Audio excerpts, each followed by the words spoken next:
Hello, MC Breeze, 21st of February. 30-year anniversary of Discombobulatorbubalator. Another interesting story about Discombobulatorbubalator. I believe in 1987, I have released an EP called Your Cranimus Cracked. And Your Cranimus Cracked was like basically an anti-drug record.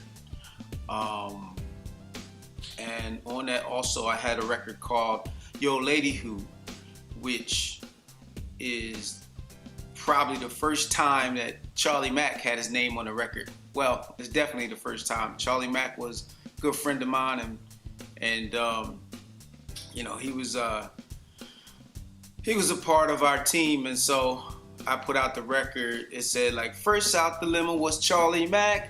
Bam, bam, bam, bam, bam. My man Billy Bill was chilling in the bag. Also had Billy Bill was part of the team. DJ Trevor and we worked on that track. So Your Cranimus Cracked, Yo Lady Who, and I believe it was another song. I'm not sure at this point, but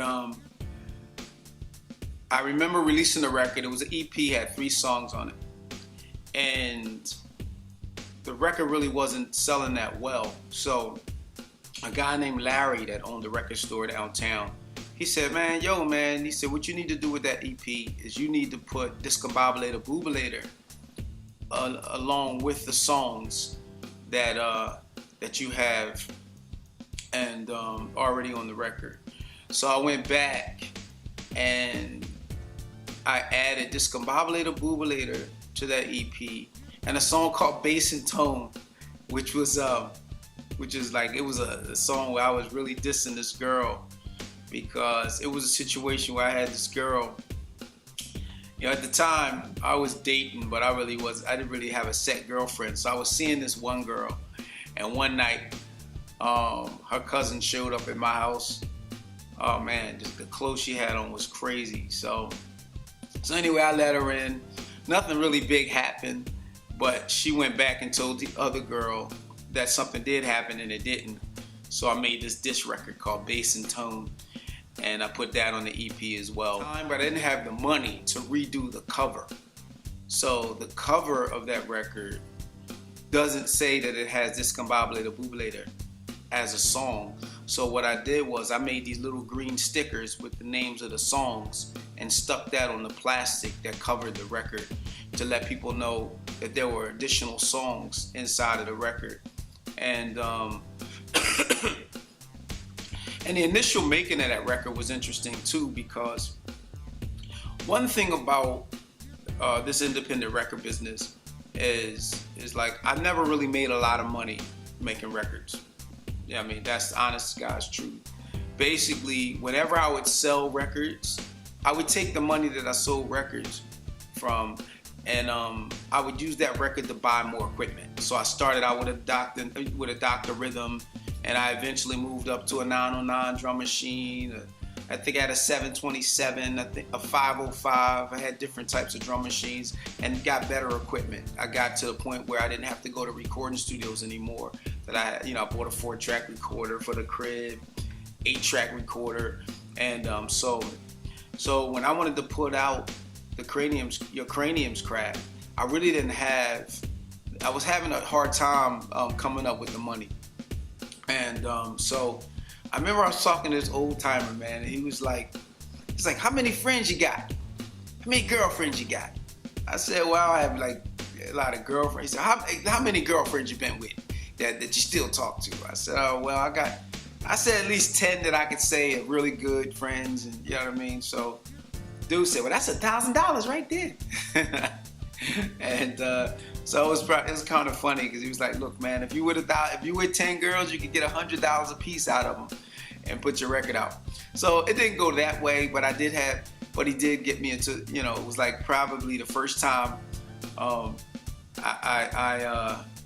I guess participated in like what was crowdfunding of the era. And I basically asked most of my friends that I had, that they had money to help me put the record out. And I can't say offhand who all the people were. I do know a friend named Coco from down the bottom.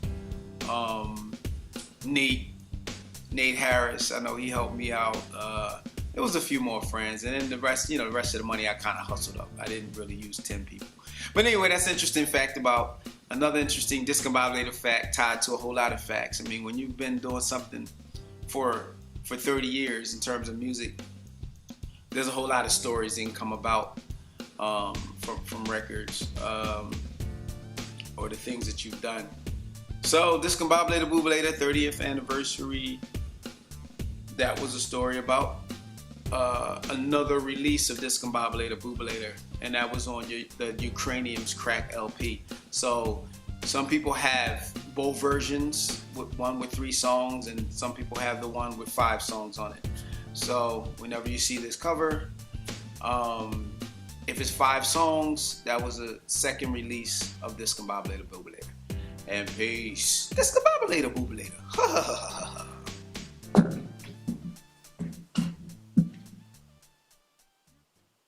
Situation with those so-called friends. Your cranium's cracked. It's cracked. It's cracked. Your cranium's cracked. It's cracked. I woke up one morning, stepped out of my bed, threw on my pure silk robe and combed my peasy head. I went into the kitchen, grabbed my Captain Crunch, turned on the TV set and watched the Brady Bunch.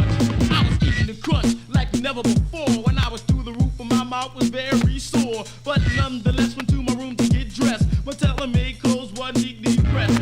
All my Nike sneakers, my gold and my coat. Dashed for the door, caught a lump in my throat. I had to laugh, I had all my clothes on, it didn't take no bath. Back to the bathroom, took off my clothes, kicked the cat in his face, I almost broke his nose. The cat hollered, wow! I apologized, I said, listen cat, my feet don't got eyes. I stepped in the tub, turned on the shower. He jumped on my back and screamed, cat power! He was scratching, biting.